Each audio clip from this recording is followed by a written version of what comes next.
Bonjour.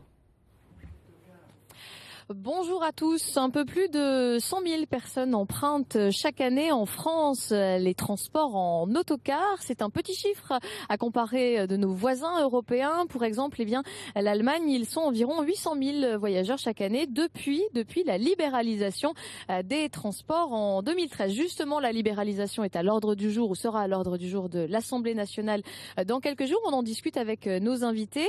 Raphaël Grosperrin, vous êtes le patron ici de cette entreprise de transport en autocar. Bonjour. Bonjour. Et Brigitte Monet, vous êtes conseillère régionale pour Europe Écologie Les Verts. Bonjour à vous aussi. Un mot déjà peut-être avec vous, Raphaël Grosperrin, sur la réglementation actuelle. Tout le monde n'est pas forcément au courant. Qu'est-ce qu'on a le droit de faire et surtout qu'est-ce qu'on n'a pas le droit de faire aujourd'hui en France avec les transports en autocar? Alors aujourd'hui, on est régi sous la loi de la LOTI, toujours. Donc ce qu'on n'a pas le droit de faire, c'est de concurrencer les lignes actuelles SNCF, TER. Et ce qui est prévu, c'est de libéralisation des transports pour pouvoir avoir du cabotage sur des lignes nationales, quoi. C'est-à-dire qu'aujourd'hui, par exemple, on n'a pas le droit de faire un Besançon-Pontarlier, on n'a pas le droit non plus de faire un Besançon-Paris si la ligne ne va pas, par exemple, à l'international. C'est bien ça? C'est tout à fait ça. Quel pourrait être pour vous l'avantage justement de cette libéralisation? Eh ben, d'ouvrir un peu le transport, de donner une offre à la demande avec un coût peut-être un peu moindre qu'aujourd'hui sur les tracés actuels, quoi. Voilà. Alors du côté des Verts, je me tourne vers Brigitte Monet, la proposition très clairement ne passe pas. Ben non, c'est une atteinte à nouveau, je dirais, à l'environnement.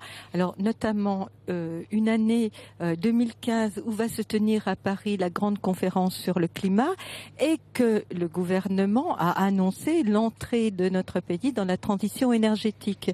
Donc comme vous le disiez, Monsieur Grosperrin, cette libéralisation des bus va entraîner une concurrence avec les TER, mais pas uniquement, aussi avec ce qu'on appelle les trains d'équilibre du territoire. Après, on se dit aussi d'un point de vue économique, alors effectivement on met souvent face à face l'économie et l'écologie, mais c'est quand même souvent bien plus intéressant de prendre le car que de prendre le train, avec notamment des augmentations à la clé pour la SNCF.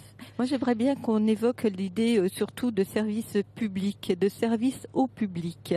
Et dans les mobilités, il n'y a pas que la notion de rentabilité.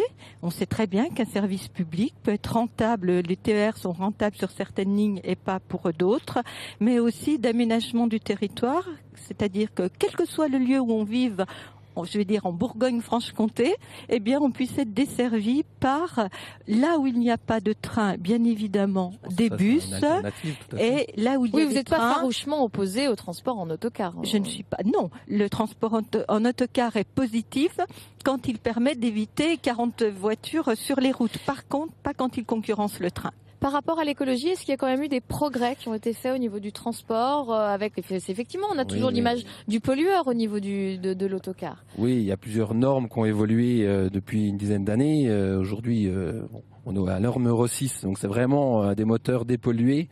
Voilà. Et aujourd'hui, les autocaristes ont la possibilité de rentrer dans une charte CO2 aussi.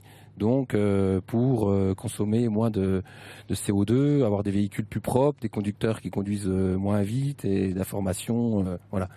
Vous par exemple, quelle serait la ligne que vous pourriez développer? On est à proximité de la Suisse, est-ce que ça pourrait être justement en étant complémentaire avec le train peut-être? Peut-être, c'est une idée d'offrir aux frontaliers aujourd'hui une offre pour aller éviter les 40 voitures, comme vous disiez, sans concurrencer forcément les TER ou les trains actuels, quoi. Alors on va aller dans le bus pour rejoindre notre troisième invité. Merci beaucoup Madame Monet.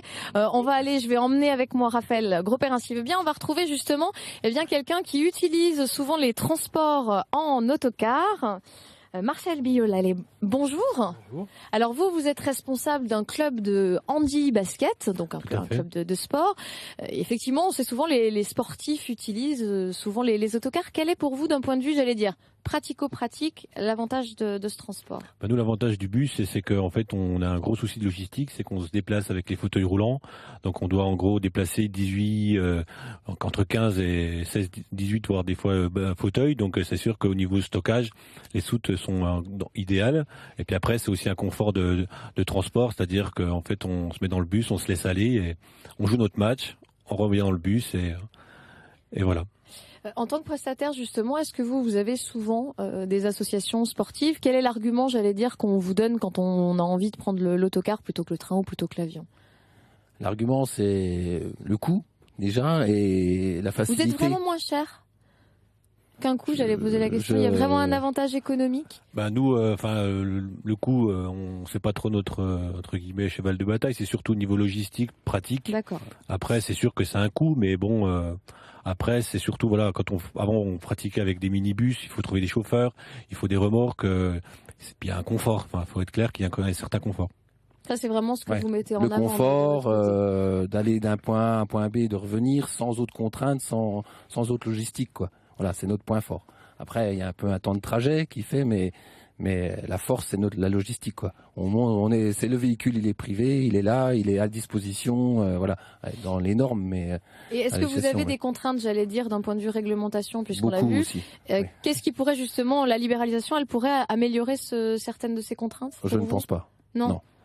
La libération est vraiment d'un point de vue administratif, d'ouverture d'un marché avec moins de contraintes administratives. Aujourd'hui, il faut passer par le ministère des Transports si vous voulez ouvrir une ligne sous pleines conditions. Voilà.